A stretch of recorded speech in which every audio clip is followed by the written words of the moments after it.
Second time you've done this, I think, and the second time I've been here, and I really enjoy this. I think it's a lot of fun. I think it's really valuable. I've been asked to talk about reproductive rights, but a disclaimer here. I don't do politics. I'm a rabbi and I'm an academic.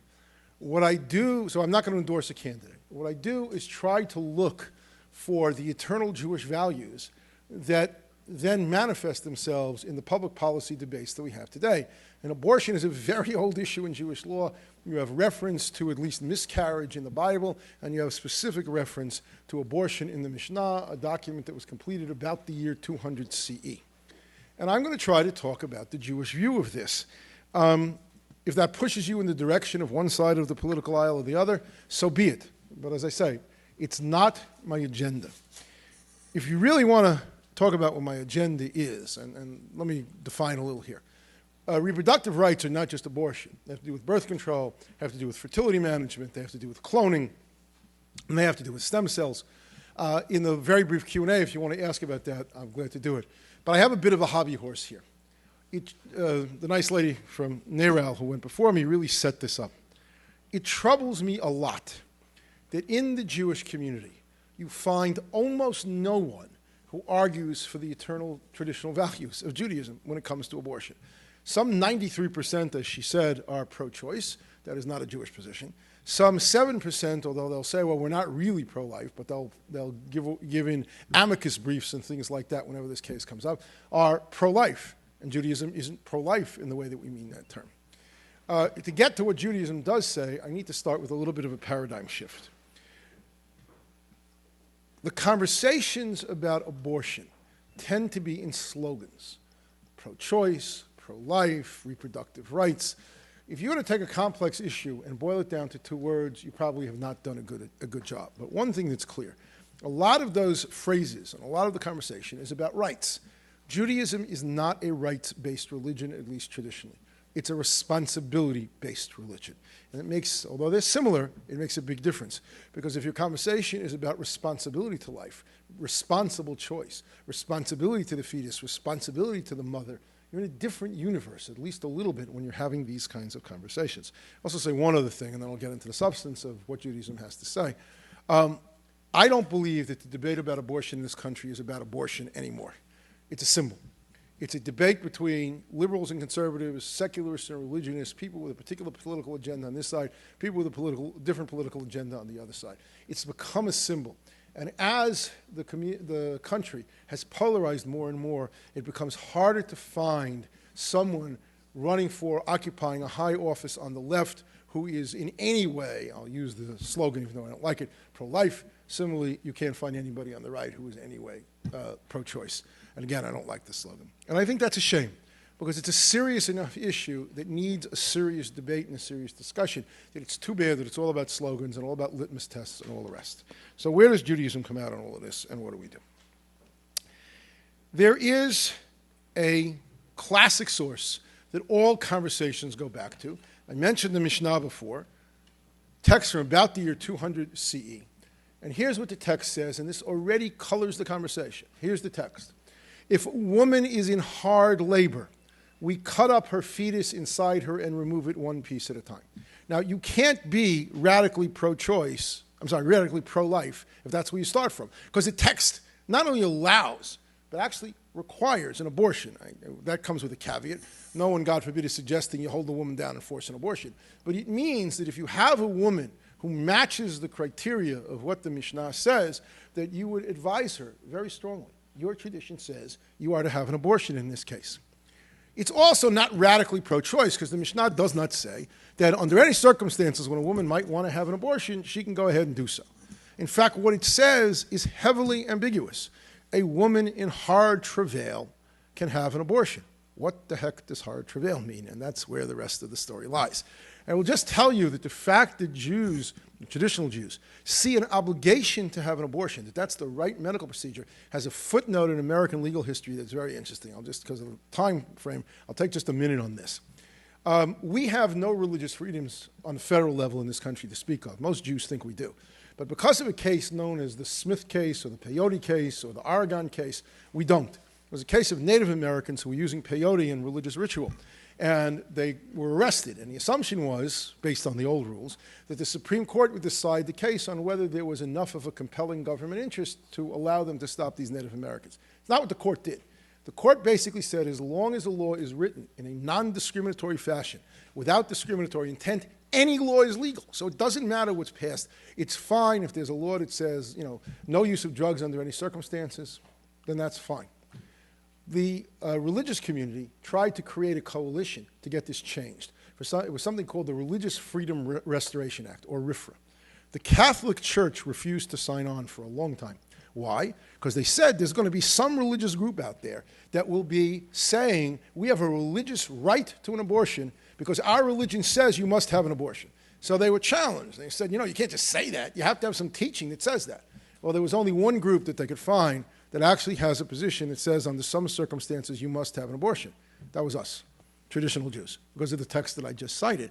Now, quickly to tell you the end of this, some sheriff in Louisiana arrested a priest, a Catholic priest, for giving the sacraments to some 14-year-old kid, which means he gave him some wine. So arrested him for giving alcohol to somebody who was underage.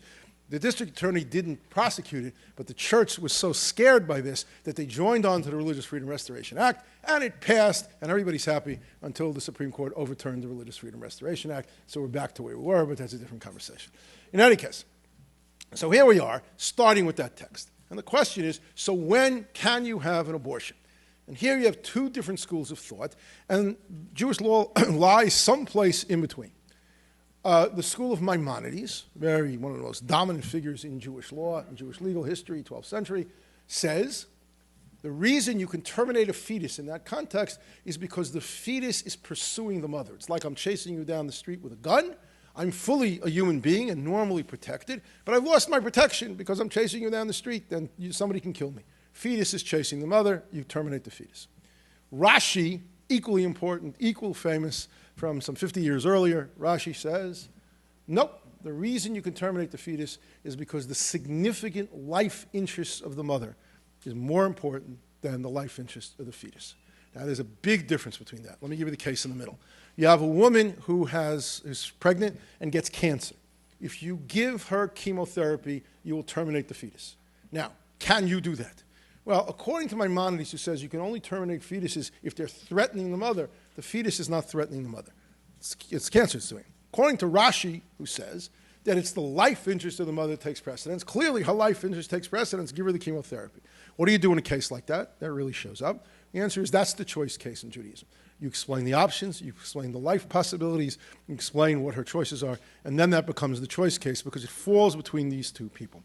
That has a modern manifestation as well, and be a very real kind of circumstances you might be familiar with. A rabbi in Israel, in Jerusalem, wrote, until the 7th month, if parents are diagnosed that their fetus has Tay-Sachs, you can have an abortion because of the stress. A rabbi in America named Rabbi Moses Feinstein said, no, you can't, it's murder. The rabbi in Israel responded and said, no, it's not, you can have an abortion up until the 7th month. It's effectively the same debate. A fetus with Tay-Sachs is not threatening anybody. On the other hand, the life interest of the mother, the fact that that mother might be suffering, if you're going to go ahead and have the kid, not just the mother, father as well. And so the debate is joined. So you have a debate, but it's not pro-choice, pro-life. It's the question about where the responsibilities lie. I have 3 times in my career told women who came to me for counseling, go get an abortion. I'm going to give you a typical case and show you how this plays out. And then I'll give you my public policy conclusion, and I think I'm probably near the end of my time, unless you tell me you have more time. A couple who was having fertility problems. They become pregnant. Don't get happy here. There's an abortion at the end of this. They show up on the day before Passover and take a genetic test which shows that the woman has, or the fetus has, trisomy 13. I don't know if we have any medical people here. Is anybody nodding their head? You know what that is? All right. Here's the diagnosis. Incompatible with life. Sometimes, most of the time, you get stillborn, but if the child's born with major surgeries, you might get 3 months, you might get 5 months, but this child's not going to survive. This woman, Passover night, at the big meal that we have called the Seder, takes every utensil in the place and throws it at her husband. The next day, she sits in her room banging her head against the wall for 6 hours. They take her off to the hospital. I get a call that night. The doctors have said, until this fetus leaves this woman, she can't possibly begin to heal. Question, can you do an abortion in that case? Now, when you do an abortion, you get a case like that, if you're a rabbi, you don't take this authority on yourself. It's too big. You talk to people. So I purposely went to people who are on the Feinstein side, meaning the side that it's only if the fetus is a pursuer, and I said, can we follow Waldenberg, meaning the mother interest in this case? Unanimously, 2-1, everybody said, yes, do an abortion in this case. Because theoretically, you could have kept her in a rubber room for 9 months, but nobody was willing to do that. Everybody said, this is a case where you do an abortion. So fine, Judaism has whatever you want, the leeway, the compassion, all the rest. But I want to add a kicker. In every case where I've told a woman, go ahead and have an abortion, on the due date, they show up at my house in tears. Did I do the right thing? Did I do not do the right thing? We talk about abortion as if it isn't a serious issue. It's a tremendously serious issue, which doesn't mean that we should ban them, but it does mean it has to be treated seriously. My last point, because I think you're standing and telling me you should be, if you take polls in the United States, this is what the American population wants. They want safe and secure abortion, but for serious reasons. They don't want people who are going on vacation saying, oh, it's getting my way. That's the Jewish position. And nobody in the Jewish community virtually goes ahead and follows this, and I can't find a politician who does otherwise. But intuitively, a fetus is not nothing. Leave it alone. It will be a unique human being who will never come again. But intuitively as well, it's not the same as the mother. It's not the same with people who are fully alive. And frankly, that's the Jewish position with some debate in the middle. So if you want to ask me about that or anything else related to reproductive issues, I'm more than happy to answer. Thank you so much, Rabbi Freundel. Wonderful. I'll ask you the first question. Sure. We've been speaking about this earlier in the morning. There have been a spate of personhood amendments, especially in the South and in the Upper West. Give us, if you can, a quick and dirty Jewish reading of a personhood amendment. I think a personhood amendment is very dangerous, precisely for what the last speaker said. Number one, Maimonides views a fetus as a person, but that's by no means the universal Jewish opinion, and it would leave no room for the case that I just told you about. Second of all, if it really starts to get into in vitro fertilization, stem cell research, cloning, all this other stuff, that, from a Jewish perspective, is a huge problem because we don't view fetuses in laboratories, if that's even what you should call them, as being human beings, but the church does. And they have the same rights sitting in a laboratory somewhere as a full-grown human being. That's certainly not a Jewish perception or view of things. But I really don't believe they're ever going to pass. I just don't believe that this country is at a point anywhere near in the future where bans on abortion are going to be accepted because there are just too many people who've accepted it and know this, and too many states not like this. And I should tell you, if Roe versus Wade gets overturned, despite the publicity, it doesn't mean abortion is illegal. It means it returns to the states. And there are going to be far too many states. New York's not going to make it illegal. D.C. is not going to make it illegal. This is not realistic. So, there's a certain scare tactic that goes into this, but I'm totally opposed to the personhood amendment for exactly that reason. I don't believe it will pass anyway. Thank you, Rabbi. Sure. Questions for Rabbi Freundel? Yeah. Ms. Posner. I was on a reporting trip to Israel this summer, and I came across a crisis pregnancy center in Jerusalem, which is an American thing. You see them a lot here. Sure. And my translator, who was Israeli, was shocked. He said, the abortion is not a political issue in Israel. That's correct. It's legal, and it's not a political issue. And so, it was sort of interesting to see that these were cropping up. I encountered another one in the north. So can you talk a little bit about how Israel, as a Jewish state, arrived at having abortion be legal there? First of all, Jewish law isn't how Israel runs. The first precedents for Israeli law are either British or Turkish law, and it wasn't until the mid-1980s that Talmudic law was allowed to be used as a precedent, but only in areas that weren't settled law. And I know it's not our subject, but it's such an interesting thing. The largest, by far, largest majority of cases in Israel where Talmudic law has served as the deciding precedent has been, you ready for this? Palestinians suing the Israeli government for things like blowing up their houses. I mean, the Palestinians quote the Talmud and win their cases in Israeli courts. It's a remarkable thing.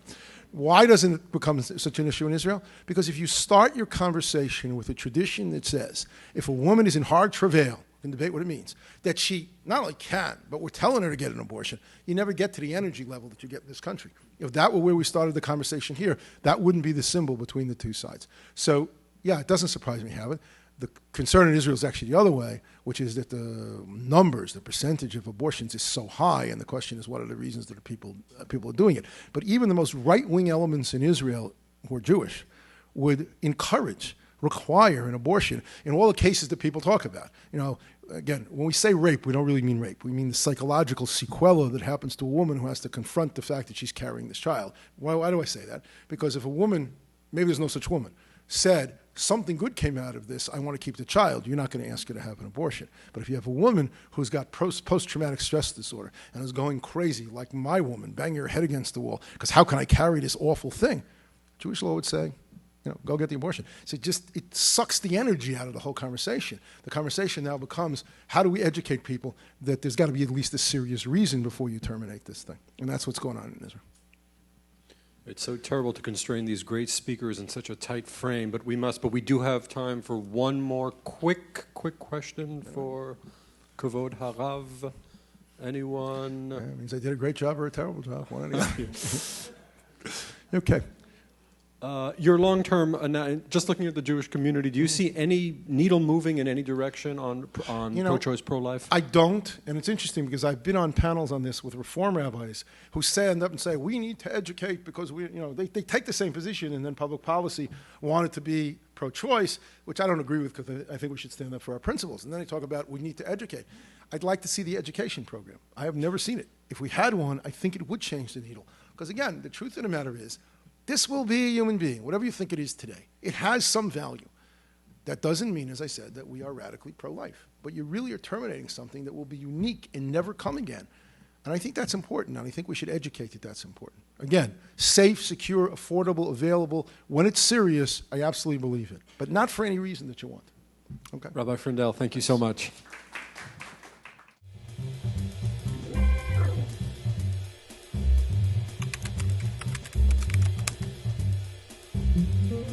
Thank you.